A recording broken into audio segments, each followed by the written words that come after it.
दोस्तों एक चीज़ मैं बहुत दिनों से आपके साथ में डिस्कस करना चाहता था कि YouTube पर वैसे तो बहुत सारे चैनल हैं जो अपने आप को करंट अफेयर्स में बहुत बड़ा माफिया मानते हैं, लेकिन एक भी ऐसा चैनल मैंने नहीं देखा है जिसने कि किसी एग्ज़ाम के बाद में उसका स्क्रीनशॉट लगाकर दिखाया हो कि उनके वीडियो से कितने क्वेश्चन आए। जैसे कि भी हाल ही में यूपी ट्रिपल एससी का एग्ज़ाम हुआ था, यूपी ट्रिपल एससी का एग्ज़ाम हुआ था और एक सिंगल ऐसा चैनल मुझे नहीं देखने को मिला है जो स्क्रीनशॉट के साथ में दिखाए कि उसके चैनल से करंट अफेयर्स के क्वेश्चन एग्ज़ाम में पूछे गए हैं। इकलौते इकलौते मेरा ऐसा चैनल था जिसमें कि मैंने ये वीडियो बनाया था कि मेरे करंट अफेयर्स से क्वेश्चन फंसे हैं, पूरे के पूरे क्वेश्चन फंसे हैं, एक एक क्वेश्चन का स्क्रीनशॉट लगाकर भी दिखाया था। हालांकि मेरा चैनल कोई बहुत बड़ा चैनल नहीं है, लेकिन कंटेंट बहुत सॉलिड है। लेकिन एक भी ऐसा चैनल हो तो बताएं जिसने स्क्रीनशॉट के साथ में ये चीज़ दिखाई हो। खैर जाने देते हैं, शुरू करते हैं आज के शानदार वीडियो को। पहला प्रश्न है कि हाल ही में एक पुरस्कार जिसका नाम है अफ्रीका खाद्य पुरस्कार 2021, तो ये जो अफ्रीका फूड प्राइज़ 2021 है ये किसे प्रदान किया गया है? तो इसका राइट आंसर हो जाएगा option number A, ICRI set.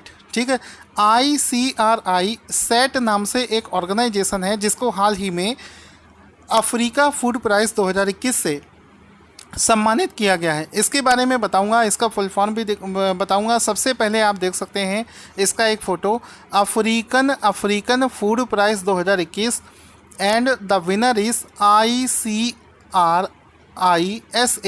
इसका फुल फॉर्म भी एग्ज़ाम में पूछा जा सकता है या फिर कहीं पर आपसे सिर्फ फुल फॉर्म दे रखा हो और पूछ लिया जाए। तो आंसर हो जाएगा international crops research institute for the semi arid tropics. ये इसका राइट आंसर, ये इसका पूरा फुल फॉर्म हो जाएगा। फिर से देख लीजिए, इसके फुल फॉर्म मैंने दे रखे हैं। देखिए यहाँ पर ऑप्शन में हमने 4 इंस्टीट्यूट्स की बात करी है, चारों के फुल फॉर्म एग्ज़ाम में पूछे जाते हैं।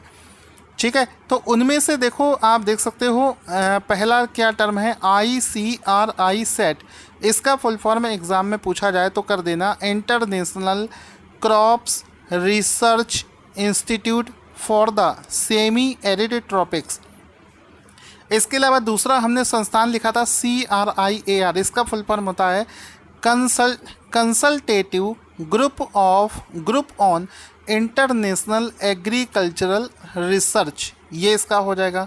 इसके बाद में आ जाता है ICAR का फुल फॉर्म हो जाएगा Indian council of agricultural research. इसका फुल फॉर्म हो जाएगा। इसके बाद में ICARDA। इसका फुल फॉर्म हो जाएगा international centre for agricultural research in the dry areas. ये इसका पूरा फुल फॉर्म हो जाएगा, ये इसका पूरा फुल फॉर्म हो जाएगा। ठीक है, तो इतना आपने सीख लिया, इतना आप समझ गए। अब आगे चलते हैं अगले शानदार क्वेश्चन की तरफ।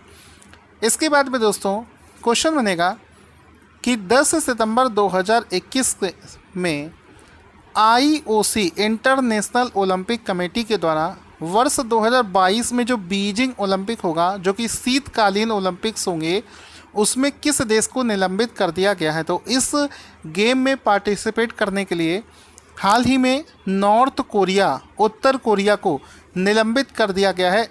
ऑप्शन नंबर बी इसका राइट आंसर हो जाएगा कि उत्तर कोरिया को हाल ही में इस गेम में पार्टिसिपेट होने से इंटरनेशनल ओलंपिक कमेटी ने मना कर दिया है। ऑप्शन नंबर 20 का राइट आंसर हो जाएगा।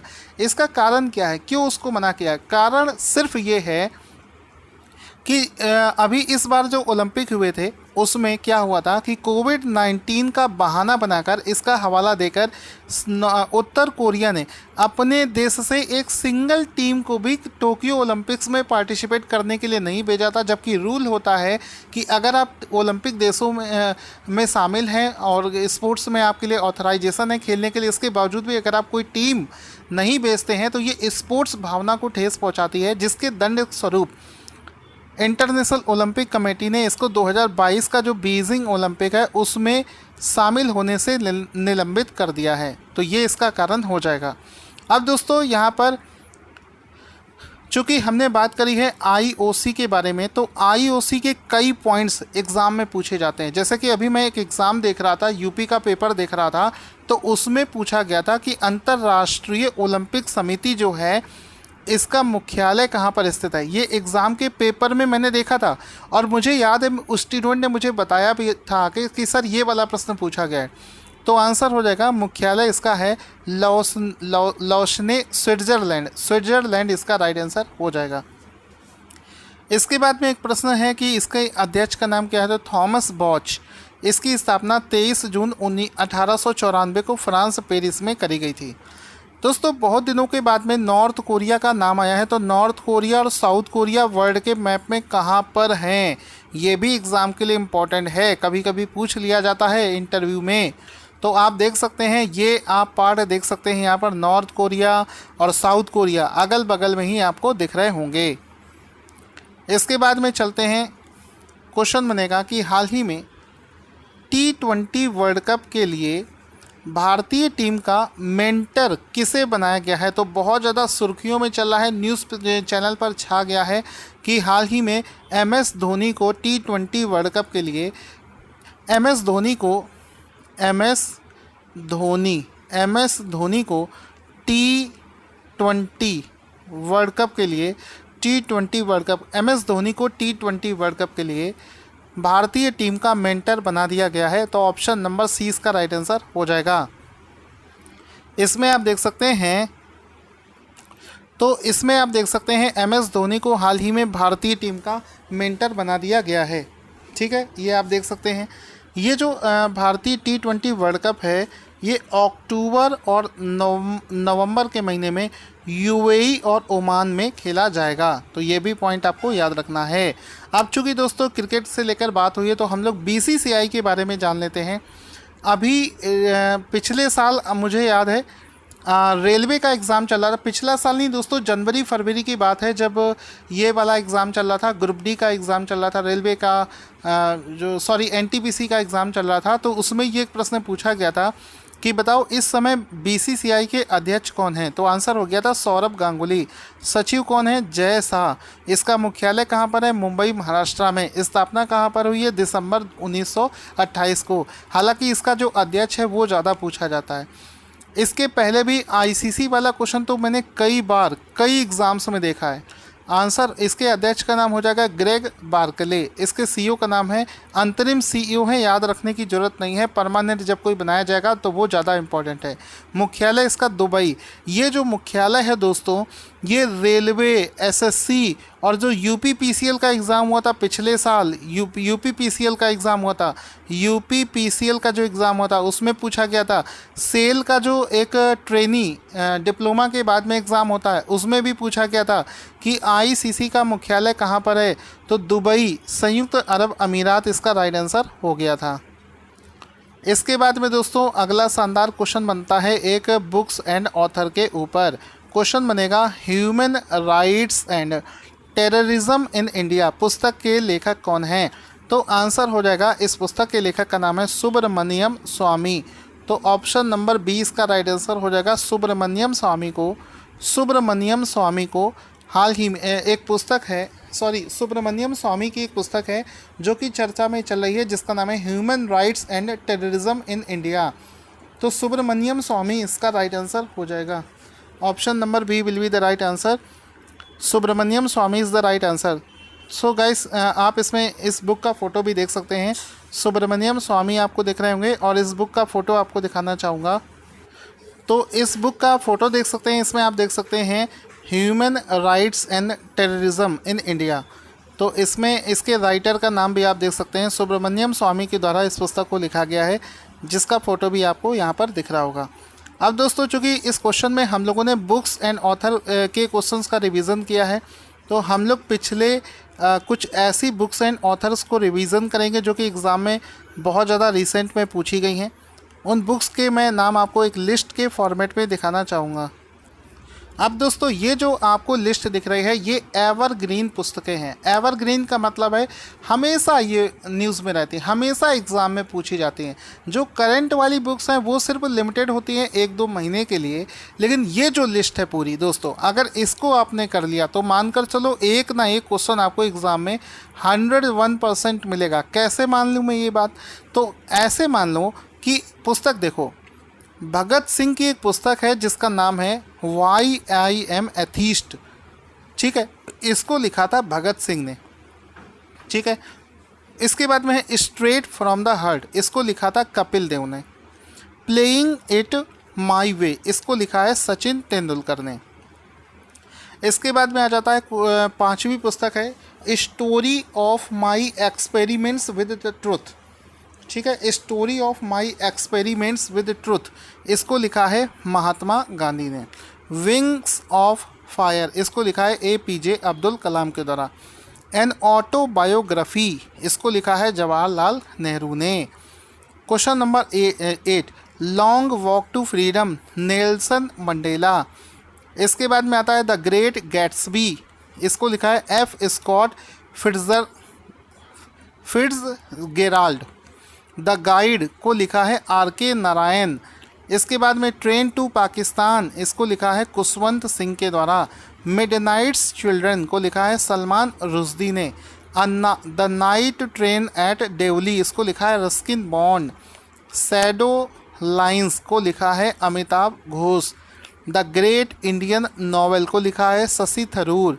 The blue umbrella Ruskin Bond. Game changed Shahid Afridi. My seditious heart Arundhati Roy. India positive, इसको लिखा है Chetan Bhagat. Gun island Amitabh Ghosh. The third pillar Raghuram Rajan. ये आपको याद होगा पिछले साल दोस्तों एक एग्ज़ाम हुआ था यूपी का, उसमें ये क्वेश्चन पूछा गया था, रघुराम राजन की ये पुस्तक पूछी गई थी। लेसन्स लाइफ टॉट मी अननोविंगली, ये अनुपम खेर के द्वारा लिखी गई है। इसके बाद में आता है undaunted saving the idea of India, इसको लिखा है P चिदम्बरम के द्वारा। इसके बाद में आता है वी आर डिसप्लेस्ड, इसको लिखा है मलाला यूसुफजई के द्वारा इसको लिखा गया है।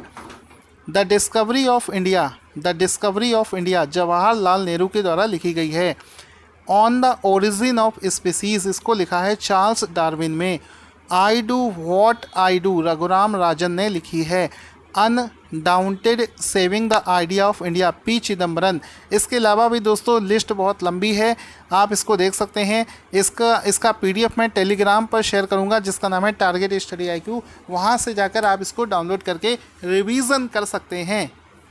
इसके बाद में अगला शानदार क्वेश्चन दोस्तों बनेगा कि पाकिस्तान क्रिकेट बोर्ड यानी कि PCB ने T20 वर्ल्ड कप के लिए किस टीम का बॉलिंग कोच बनाया गया है, किसे टीम का बॉलिंग कोच बनाया है। तो पाकिस्तान टीम के जो T20 वर्ल्ड कप के लिए पाकिस्तान टीम के जो बॉलिंग कोच बने हैं वो बने हैं बर्नोन फिलेंडर।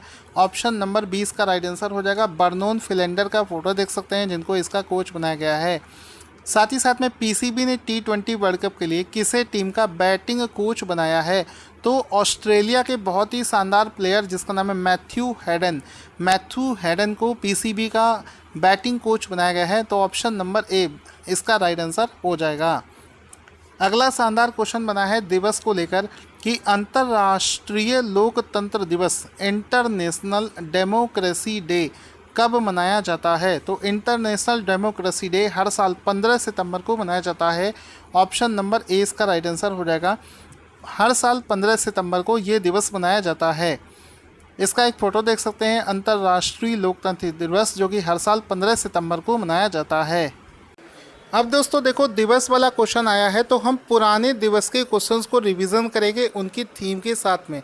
तो हम अपनी अगस्त वाली जो मंथली मैगजीन है उसको जब ओपन करेंगे तो उसमें देखो कितना बढ़िया कंटेंट लगा रखा है कि जो दिवस वाले क्वेश्चन है उसको लिस्ट के फॉर्मेट में मैं इस तरीके से दे देता हूँ जिससे कि एग्ज़ाम से पहले आप एक नज़र में ही दिवस वाले क्वेश्चंस को थीम के साथ में रिवीजन कर पाते हैं। ठीक है, तो ये सुविधा मैं आपको मंथली पीडीएफ में देता हूँ। जिसके पास में मंथली पीडीएफ नहीं है वो वीडियो के डिस्क्रिप्शन में लिंक है, वहाँ से जाकर उसको बाय भी कर सकता है। किसी को फोर्स नहीं है, कंटेंट अच्छा लगने के बाद ही लीजिएगा, कोई फोर्स नहीं है, आप डेली बेसिस पर इसको पढ़ भी सकते हैं। अब देखो इसमें क्या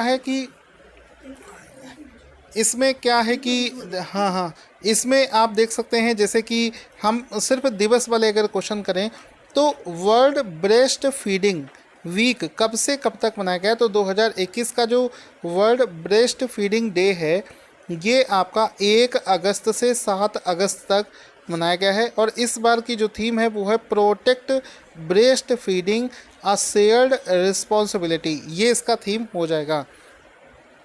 इसके बाद में आ जाते हैं 10 अगस्त को एक दिवस मनाया जाता है विश्व शेर दिवस, वर्ल्ड लॉयन डे। हर साल 10 अगस्त को मनाया जाता है और इसका थीम हो जाएगा slow elimination of the African lion. इसके बाद में आ जाता है वर्ल्ड बायोफ्यूल डे, तो विश्व जैव ईंधन दिवस यानी कि वर्ल्ड बायोफ्यूल डे हर साल 10 अगस्त को मनाया जाता है। इसका थीम हो जाएगा biofuels for sustainability and rural income, ये इसका थीम हो जाएगा। इसके बाद में अगला जो हमारा दिवस है ये है विश्व अंतर्राष्ट्रीय युवा दिवस, जो कि हर साल 12 अगस्त को मनाया जाता है। और इम्पॉर्टेंट सबसे ज़्यादा ये दिवस है, इसका थीम है transforming food system youth innovation for human and planetary health, ये इसका थीम हो जाएगा। हम सिर्फ वो वाले दिवस कर रहे हैं जिसका एक थीम है। विश्व मलेरिया दिवस हर साल 20 अगस्त को मनाते हैं, इसका थीम है reaching the zero malaria target. And दोस्तों फाइनली हमारा जो आखिरी दिवस है ये है वर्ल्ड वाटर वीक। ऊपर हमने पढ़ा था वर्ल्ड ब्रेस्ट फीडिंग वीक, अब हम पढ़ रहे हैं वर्ल्ड वाटर वीक। ये 23 अगस्त से 27 अगस्त को मनाया जाता है। इसका थीम है बिल्डिंग रेजिलेंस फास्टर, ये इसका जो थीम है ये इसका थीम हो जाएगा। ठीक है, ये इसका थीम हो जाएगा। अब दोस्तों देखिए हमारा जो मंथली पीडीएफ है उसमें अगला टॉपिक अपॉइंटमेंट शुरू हो गया है। उससे पहले हम आपको 4 लिस्ट देते हैं, इम्पॉर्टेंट डेज वाली, रैंक और इंडेक्स की लिस्ट हो गई, इसके अलावा आपकी ये अवार्ड्स वाली लिस्ट हो गई, और उसके बाद में आपका appointment and person in news वाली लिस्ट हो गई। तो ये 4 लिस्ट क्या एग्ज़ाम से पहले आप एक बार इसका रिवीजन कर पाएँ, इस वजह से ये हम आपको देते हैं। अब दोस्तों आज का क्वेश्चन जिसका आंसर आपको देना है स्क्रीन पर आपको दिख रहा है, इसको आप लोग आंसर बताएं। साथ ही साथ में जिसने हमारे मंथली पीडीएफ नहीं खरीदे हैं वो इसको खरीद कर रिवीजन कर सकता है। साथ ही साथ में हमारा एक दूसरा चैनल जिस पर कि स्टैटिक जीके टॉपिक वाइज करवाया जा रहा है, उसको अगर आप ज्वाइन करना चाहते हैं तो लिंक वीडियो के डिस्क्रिप्शन बॉक्स में दे रखा है।